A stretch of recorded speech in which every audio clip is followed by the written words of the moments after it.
Բարերեկո մարզասեր հեռուստադիտողներ, մենք կրկին սպորտ կենտրոնում ենք։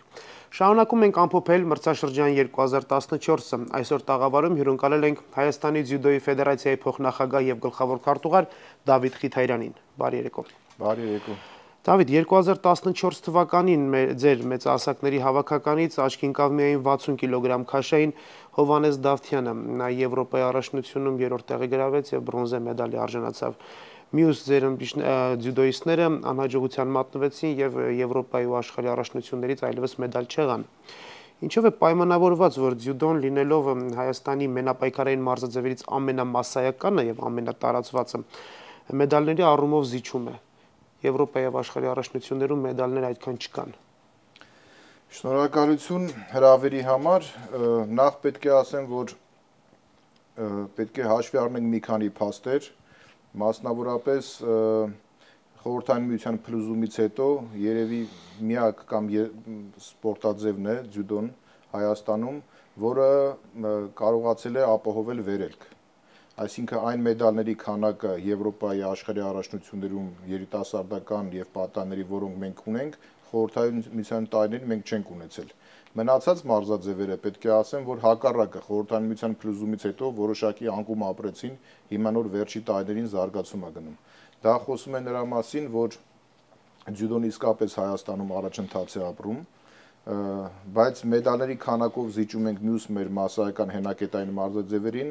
որովհետև ձյուդոն ոչ միայն մասսայական է Հայաստանում, այլև մասսայական է ամբողջ աշխարհում։ Միջազգային ձյուդոյի ֆեդերացիայի անդամ են 215-ից ավել երկրներ, եւ դուք պատկերացրեք ինչպիսի կոնկուրենցիա է լինում աշխարհի առաջնություններում։ Օրինակ Եվրոպայի առաջնությանը մասնակցում են 40 երկրներից ավել, ուրեմն մասնակիցներ են ունենում եւ յուրաքանչյուր քաշային կարգում 40, 50, 60 մասնակից է լինում եւ ստացվում է այնպես, որ մեդալի համար պայքարող մեր մարզիկները 5-6 գոտեմարտ է պետք հաղթահարեն, որպեսզի կարողանան, ասենք, այդ մեդալին հասնեն։ Առավելևս վերջին տարիներին թույլատրեց ձեր միջազգային ֆեդերացիան, որպեսզի յուրաքանչյուր քաշային կարգում երկիրը 2 ձյուդոիստ հայտարարելու իրավունք ունենա։ Սկզբից այդ որոշումը կայացվեց, որ յուրաքանչյուր քաշային կարգում յուրաքանչյուր պետություն իրավունք ուներ հայտարարել 2 մարզիկներ, այնուհետև ուսումնասիրությունները ցույց տվեցին, որ մեր նման փոքր պետությունների համար բավականին դժվարացնում է մեդալների նվաճումը եւ այժմ որոշումը կայացվել է, որ 7 քաշային կարգերից իրավունք ունեն հայտարարել ընդամենը 9 մարզիկի, այսինքն յուրաքանչյուր քաշում իր արդեն սահմանափակ կամ մի քաշում պետք է չտանեն, մյուս քաշում 2 հոգի տանեն, կամ ընդամենը 2 քաշային կարգում իրավունք ունեն, ուրեմն 2 մարզիկ հայտարարելու։ Փաստորեն խորհրդային ժամանակաշրջանում ձյուդոն ավելի վատ վիճակում է եղել, քան հիմա Հայաստանի մասին։ Խորհրդային միության ուրեմն ժամանակաշրջանում մենք ընդամենը ունեցել ենք 3 Եվրոպայի մրցանակակիր երիտասարդների։ Մեր զգալի հաջողությունների, մեր Եվրոպայի չեմպիոնները, Եվրոպայի մրցանակակիրները, մեծահասակների մասին է խոսքը, երիտասարդների չեմպիոններ ենք ունեցել մի քանի, 3 Եվրոպայի չեմպիոն ենք ունեցել մրցանակակիրներ, բոլորը բաժին են ընկել հիմնականում 2009-10 թվականից հետո։ Ստացվում է այնպես, որ այսինքն ոչ թե ստացվում է, փաստ է, որ մինչ օրս Հայաստանը ձյուդոյից աշխարհի չեմպիոն չունի։ Այո, ընդամենը ունենք մեկ մրցանակակիր, բրոնզե մեդալակիր, դա Հովհաննես Դավթյանն է։ Այս տարի նա 2009 թվականին Եվրոպայում էլ երրորդ տեղը գրավեց եւ ընդգրկվեց 10 լավագույն մարզիկների շարքում։ Ձեզ մոտ գրեթե բոլոր մրցաշարերում օլիմպիական միավորներ են, վարկանիշային միավորներ են խաղարկվում։ Օլիմպիական խաղերից մոտ 1.5 տարի առաջ մեր ձյուդոիստներից ով է ավելի շատ օլիմպիական վարկանիշային միավորներ վաստակել։ Հայաստանի ձյուդոյի ֆեդերացիան իր արժեվ խնդիրներ դրել 2014 թվականին, հիմնականում մեր առաջատարների Հովհաննես Դավթյան, Արմեն Նազարյան վարկանիշային ոնց որ ընդգրկվեին լավագույն 22 ուրեմն ցանկում, որովհետև իրավունք ունեն օլիմպիական խաղերին մասնակցել աշխարհի միջազգային վարկանիշային աղյուսակի առաջին 22 հոգին։ Բայց փորձը ցույց տվեց, որ Արմեն Նազարյանը այլևս իր հնարավորությունը թույլ չի տալի տարիքային հիմնականում, որպեսի շարունակի մեծ սպորտի մեջ, եւ մեր խնդիրը կարելի է համարել լուծված միայն Դավթյան Հովհաննեսի առումով, այս պահի դրությամբ նա համաշխարհային վարկանիշային աղյուսակում գտնվում է 22-րդ հորիզոնականում, իսկ օլիմպիական վարկանիշային աղյուսակում 16-րդ հորիզոնականում։ Տարբերությունը գալիս է նրանում, որ այդ 22-ի մեջ կան մի քանի մասնակիցներ, որոնք ներկայացնում են նույն երկիրը, եւ օլիմպիական խաղերում ամեն պետությունից մեկ մասնակից պետք է լինի։ Այդ առումով պետք է ասեմ, որ խնդիրը համարում ենք, որ լուծված, բայց միևնույն ժամանակ մենք մեր առջև խնդիր ունեինք, որ գոնե երկու երիտասարդական տարիքից տեղափոխված ձյուդոիստներ, որոնք այժմ հանդես են գալի մեծահասակների տարիքային խմբում, նորից վարկանիշներ ապահովեն, այդ խնդիրը դեռևս մնում է մեր մոտ չլուծված։ Եթե լինենք իրատես, այս 1.5 տարվա ընթացքում կամ փոքր-ինչ ավել 1.5 տարուց, այս ընթացքում մենք կարող ենք մեկ օլիմպիական մասնակցից ավելի հույս ունենալ։ 2015 թվականը մեր առջև խնդիր ենք դրել Հովհաննես Դավթյանի համար, որ անպայման ինքը իր վարկանիշային միավորները պահպանի եւ լավագույն 22-ում ուրեմն մնա եւ գոնե մեկ մասնակից մենք նորից էլի ավելացնենք։ Այսինքն ռեալ էսպայդրությամբ ես ինքս որպես մասնագետ տեսնում եմ միայն Դավթյան Հովհաննեսին, բայց որոշակի աշխատանքներ, ներդրումներ լինելուց հետո հնարավոր է, որ 4-5 պերսպեկտիվնի մենք ունենք երիտասարդներ, որոնք արդեն հանդիս են գալիս մեծահասակների առաջնությունում, մասնավորապես այս տարի մենք 6 մեդալներ ունենք նվաճած միջազգային մրցաշարերում, որոնցից Դավթյան Հովհաննեսը 3 մեդալ է նվաճել, մյուս 3 մեդալը նվաճել են մեր հեռանկարային մարզիկները եվրոպական գավաթների ժամանակ եւ հույսով եմ, որ նրանցից գոնե մեկը կարող է, ասենք, ապահովել այդ համապատասխան վարկանիշը։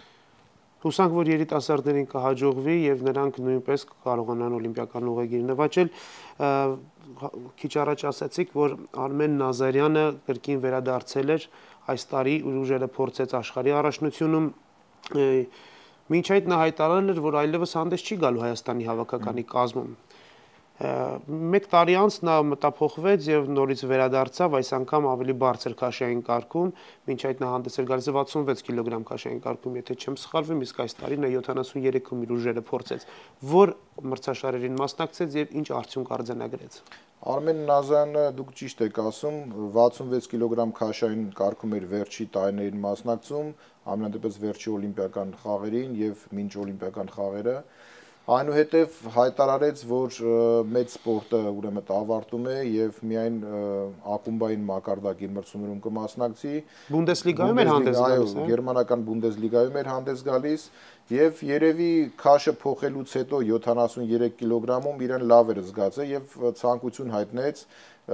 նոր քաշային կարգում իրեն փորձել, հնարավորություն տրվեց, նրան կազմակերպվեցին մարզումներ, որովհետեւ հիմնականում ինքը այս պահին Ռուսաստանում է, ասենք, տարվա մեծ մասը լինում եւ գերմանական ակումբներում, Սոչիում հնարավորություն տրվեց, կազմակերպվեց նրա համար ուսումնամարզական հավաք, որպեսզի անցկացնի տեղի թիմերի եւ Ռուսաստանի հավաքական հետ մեկտեղ, լավ էր իրան զգում եւ որոշեցինք, որ նրան փորձարկել Մոսկվայում Տյումենում անցկացվող մեծ շլեմին, մեծ սաղավարտին եւ աշխարհի առաջնությանը։ Ցավոք երկու մրցաշարերում էլ հաղթանակ չունեցավ Նազարյանը եւ կարծում եմ, որ դրանով կսահմանափակվի իր հետագա վերջնականապես հրաժեշտ տվեց հավաքականի եւ ինչու՞ չէ նաեւ մեծ սպորտի։ Ի տարբերություն մեծահասակների հավաքականի, մեր երիտասարդական եւ պատանեկան ընտրանիները ձյուդոյի բավականին հաջող են հանդես գալիս, մեդալներ եղան այս տարի Եվրոպայի առաջնությունից։ Կարող ենք ասել, որ հերթափոխն ավելի հուսալի է, ձյուդոյի վաղվորն ավելի կայուն է։ Պետք է ասեմ, որ 2014 թվականին Հայաստանի 3 հավաքականները միջազգային հեղինակավոր մրցաշարերից նվաճել են 35 մեդալներ։ Նրանցից միայն 6-ն է բաժին ընկնում մեծահասակներին, 10-ը երիտասարդներին, 12-ը պատանիներին եւ 7-ը մեր բանակայիններին, որոնք գիտեք այս տարի անցկացվեց ԱՊՀ երկրների զինվորականների առաջնությունը եւ այս ցանկի մեջ իսկապես ամենամեծ տեղը զբաղեցնում են պատանիները, 12 մեդալ նվաճել են պատանեկան միջազգային առաջնություններում, եվրոպական գավաթներում։ Ցավոք սրտի այս տարի մենք պատանեկան առաջնություն մենակ ունեինք պաշտոնական Եվրոպայի առաջնությունը որտեղ չկարողացանք նվաճել մեդալներ եւ մեկ մասնակից ունեցել ենք վարկանիշով Նանջինգի օլիմպիական խաղերում Դերմիշան Հարությունը, որը 3 հաղթանակ տոնելով գրավեց 7-րդ մրցանակային տեղը։ Երիտասարդները մեր մոտ համարվում են ամենաստաբիլ թիմը։ Դա կախված է մի քանի պատճառներ ունի։ Պատճառներից մեկը նա է, որ լուրջ աշխատանքներ են տարվում պատանեկան տարեքային խմբում, բայց այդ աշխատանքները իմ կարծիքով պահանջում են մի քիչ ավելի շուտ սկսել, ավելի վաղ ժամանակվանից սկսել, մոտորապես ասեմ, եվրոպական գավաթները սկսում են մարտ ամիսներից,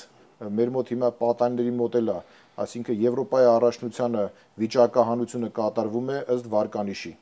Այսինքն պատանիները պետք է մասնակցեն եվրոպական գավաթներին, որպեսզի վարկանիշ ձեռք բերեն, եւ այդ վարկանիշով արդեն ավտոմատ վիճակահանությունը իրանց համար նպաստավոր է լինում։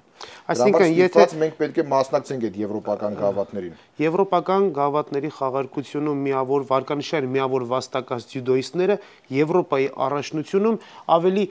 բարեհաջող վիճակահանություն են ընկնում եւ կարող են սկսել թույլերից։ Լավագույն ութնյակը ավտոմատ ուժերներին հանդիպել արդեն կիսաեզրափակիչում, քառորդ եզրափակիչում, այդտեղ արդեն մեծ մասամբ խնդիրը լուծված է լինում։ Իսկ մենք փաստորեն հունվարին անց ենք կազմում Հայաստանի առաջնություն, հունվարից մինչև մարտ ընդամենը 3 ամիս ունենք ժամանակ նախապատրաստվելու։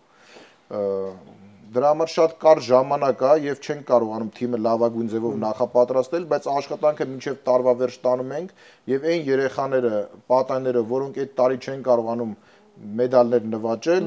փաստորեն խնդիրը առաջանում արդեն բանակի հետ կապված, նրանց ծառայության հետ կապված, բայց այն պատանիները, ովքեր այդ խնդիրը լուծում են, կարողանում են Եվրոպայի աշխարհաշրջանում 5-րդ տեղ գոնե նվազագույնը գրավել եւ ծառայում են բանակի մարզական ակումբում, նրանք արդեն ստաբիլ շարունակում են իրենց ճանապարհը եւ երիտասարդներում կարողանում են ավելի բարձրացնել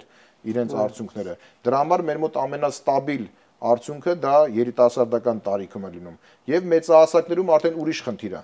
Մեծահասակներում խնդիրը հիմնականում դա սպարինգ պարտներների պակասն է, որովհետեւ մեծահասակները մենակ ունենալ 1-2 լիդերներ եւ նրանց վրա հենվել շատ դժվար է։ Նրանց պետք են սպարինգներ, իսկ սպարինգները հիմնականում արդյունք չեն ունենում եւ ֆեդերացիան չունի այսօր հնարավորություն իրենց աշխատավարձով ապահովելու եւ նրանք թողում են այդ սպորտը եւ ստացվում է որ այդ արդեն քո լիդեր մարզիկներին լավագույն մարզավիճակի մեջ պահելու համար ստիպված ես դու անընդհատ ուրեմն գործուղել դուրս, որը որ մենք փորձում ենք անել եւ վերջի տարիներին մեր ուսումնամարզական հավաքների համատեղ շատացել են եւ Ռուսաստանում եւ Վրաստանում երկու հզոր մեր մոտ հարևան երկրներ ունենք եւ այդ բանը մենք կարողանում ենք օգտագործել։ Դա էլ պայմանավորված է այստեղ տեղում սպարինգ պարտներներ չունենալով։ Միանշանակ։ Եվ ասեմ, որ առաջի անգամ մենք մյուս տարի 2015 թվականին անց են կազմելու արդեն կրսեր պատանիների Հայաստանի առաջնություն եւ խնդիրը հենց դրա մեջ է կայանում, որ մենք կարողանանք արդեն 13 տարեկան, 14 տարեկանների հավաքական ունենանք, որպեսզի այդ հավաքականը գոնե հնարավորին սահմաններում մենք կարողանանք 1 տարի առաջ աշխատացնել, մրցումներ տանել, միջազգային հավաքներ կազմակերպել, տեղում հավաքներ կազմակերպել, որպեսզի նրանք արդեն 15 տարեկան եւ որ մտնում են արդեն որոշակի փորձ ունենան։ Բարի։ Խոսենք առաջիկա ծրագրերից։ 2015 թվականը երբ է մեկնարկում ձեզ համար եւ որ մրցաշարով։ Կապված օրացույցային պլանի հետ մեծահասակների Հայաստանի առաջնությունը մենք միշտ անց ենք ասում տարեվերջին։ Այսինքն դեկտեմբերի 13-ին անց է կացվելու մեծահասակների Հայաստանի առաջնությունը, որով հիմնականում կազմավորել է մեծահասակների հավաքականը, դա արվում է նրա համար, որովհետև հենց հունվարի 7-ից մեր մոտ միջազգային օլիմպիական հավաքներ կան, Ավստրիայում է լինելու առաջի հավաքը եւ դե պարզ ասենք Դավթյան Հովանես 1-2 հոգու անուններ հեշտ է ասենք, որովհետև նրանք լիդերներ են, բայց եթե ուզում ես նաև մի քանի հոգի գործուղել, արդեն անպայման պետք է հավաքական ձևավորված ունենաս։ Դրա համար մեր մեծահասակների առաջնությունը տարվա վերջ է լինում, որովհետև ցիկլը նրանց սկսում է հենց հունվարից։ Իսկ երիտասարդները եւ երիտասարդները անց են կազմելու պատանիների առաջնությունը հունվարի վերջ 23-ին եւ երիտասարդները փետրվարին։ Դրանից հետո ուսումնամարզական հավաքներ նախատեսվում են նորից համատեղ ուսումնամարզական հավաք եւ Վրաստանում, Գորիում եւ Ռուսաստանի Արմավիր քաղաքում շատ հագեցած է այս տարի գրաֆիկը պատանների ուրեմն օրացային պլանում մենք ունենք պատանների Եվրոպայի առաջնություն, պատանների աշխարհի առաջնություն եւ եվրոպական պատանեկան օլիմպիական օրեր։ Մեծահասակներն էլ ունեն Եվրոպա եւ աշխարհի առաջնություն առաջիկա տարում։ Եվրոպան, եթե չեմ սխալվում, Ֆրանսիայում պետք է լինի, իսկ աշխարհը Բրազիլիայում։ Մենք քանի մասնագիծ ենք ունենալու Եվրոպայի եւ աշխարհի առաջնություններում, դուք այսօր կարող եք ասել։ Որովհետեւ կան քաշային կարգեր, որտեղ ուղղակի անիմաստ է տանել, այնտեղ մենք թույլ ենք։ Մենք այդ շքեղությունը մեզ չենք կարող թույլ տալ, ելնելով ֆինանսական պայմաններից, որովհետեւ պետությունը մեզ հատկացնում է 71 միլիոն դրամ, որը բավականին քիչ է։ Ես պետք է ասեմ, մեր հիմնական լիդեր պետությունները, ովքեր որ ձյուդոյում տոն են տալիս, նրանց ձյուդոյի ֆեդերացիայի բյուջեն մեր Հայաստանի սպորտի բյուջեից շատ է։ Դրա համար մրցակցել նրանց հետ շատ դժվար է մեզ համար, բայց մենք փորձում ենք եւ տեսնում եք, որ արդյունքները, ասենք, քիչ են, բայց գոնե կան այդ արդյունքները։ Մոտավորապես մենք մեծահասակների հավաքականին տրամադրում ենք 27-28 միլիոն դրամի կարգի եւ այն պատրաստությունը, որ մենք անում ենք, ամբողջ հավաքականի համար չի ստացվում եւ հիմնական ուժերը կենտրոնացնում ենք 4-5 լավագույն դեպքում 6 մարզիկի վրա եւ նրանցից ընտրում ենք լավագույններին, որոնք կարող են ներկայացնել Եվրոպայի եւ աշխարհի առաջնություններում, հենց որ ես կարծում եմ, որ լավագույն դեպքում մենք կունենանք 4-5 մարզիկ Եվրոպայի առաջնությունում եւ 2 հոգի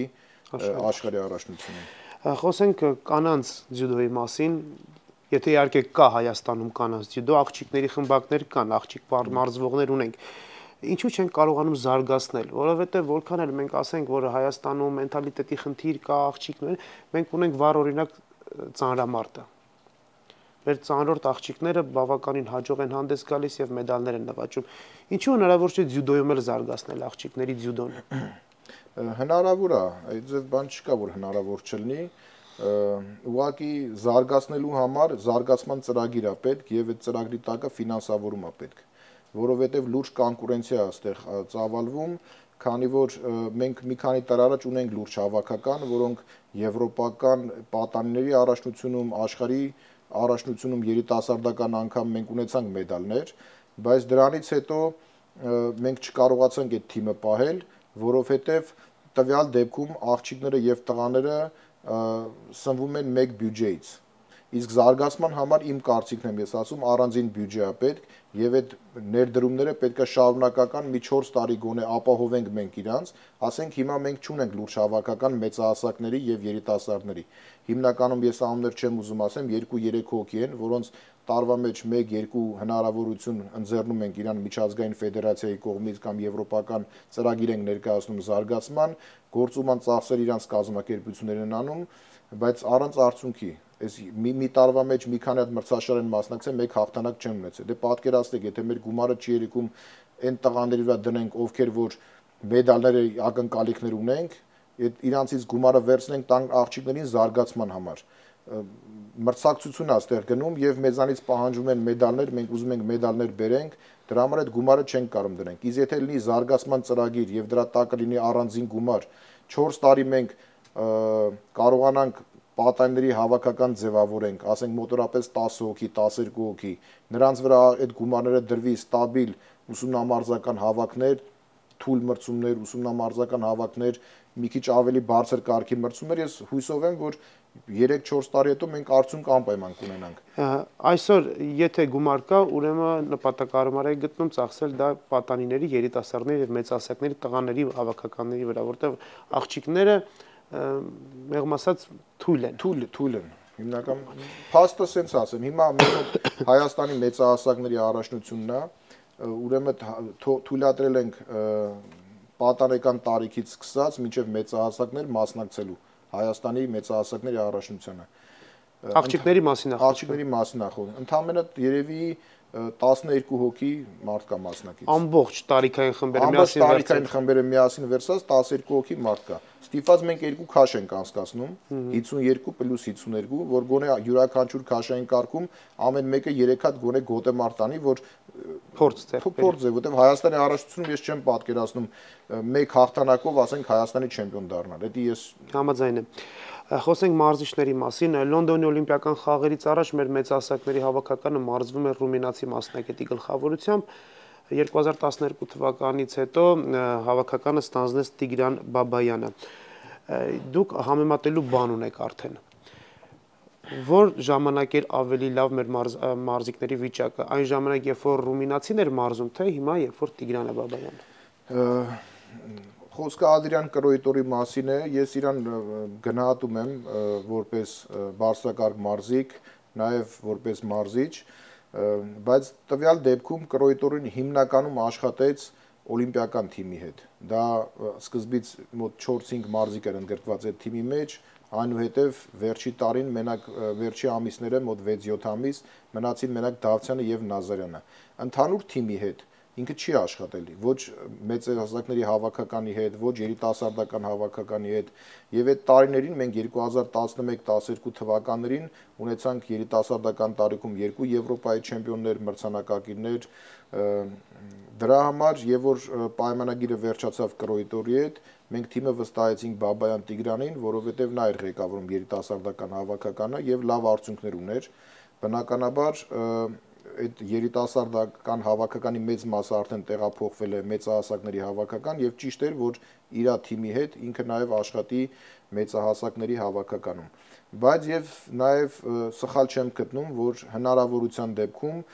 հավաքական ուրեմն հրավիրվի նամանավանդ մեծահասակների հավաքական դրսի մասնագետ բայց դրա համար գումարներ են պետք որպեսզի բերվի լավ մասնագետ, ոչ թե ուղղակի մարդ, որ անունը որ դրսից ենք բերել, այլ ուղղակի լավ մասնագետ, ինչի համար, որովհետև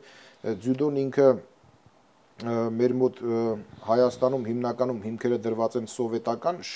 դպրոցի ձյուդոն, որը այն ժամանակ մի քիչ սխալ ուղղությունով էր գնում։ Դա վերաբերվում է եւ ուսուցման մեթոդիկային, եւ հնարքների դասակարգմանը, եւ ընդհանուր ձյուդոյի փիլիսոփայությունը տարբերվում է մեր միջազգայինից։ Մենք հիմա փորձ ենք կատարում, որ ինչ-որ չափով շտկումներ անենք եւ կարծում եմ, որ հնարավորության սահմաններում մենք անգամ ոչ թե կսկսենք մեծահասակներից, այլ հենց պատաններից, որպեսզի որ հենց պատանների մեջ այդ դասակարգումը, ձյուդոյի ուսուցման մեթոդիկան, ընդհանուր այդ փիլիսոփայությունը, խնդիրների լուծման եղանակները դրվեն հենց ճապոնական սկզբունքով, ճապոնական մեթոդիկայով, որտեղ ամբողջ աշխարհը օգտվում է այդ մեթոդիկայից։ Շնորհակալություն, պարոն Խիթայրյան, հետաքրքիր զրույցի համար։ Ես ձեզ հետագա հաջողություններ եմ մաղթում, շատ վճռորոշ տարի է 2015 թվականը եւ կարծում եմ, որ մենապայքարային մարզաձևերի նման հարուստ ավանդույթ ունեցող երկրից պետք է մեկ ձյուդոյից չլինի օլիմպիական խաղերում ներկայացնող, այլ մի քանիսը համոզված եմ, որ վիճակը կշտկվի եւ 2015 թվականին դուք օլիմպիական վարկանիշային միավորներն ավելի շատ կունենաք եւ 2-3 մասնակից կունենաք ինչպես Լոնդոնում էր, այնտեղ 2 մասնակից ունենք եւ բավականին հաջող հանդես եկան մեր ձյուդոիստները։ Շնորհակալություն հավերն ընդունելու համար, մեզ հատկացված եթերաժամը սպառվեց, մենք կհանդիպենք հաջորդ շաբաթ նույն ժամին։ Ցտեսություն։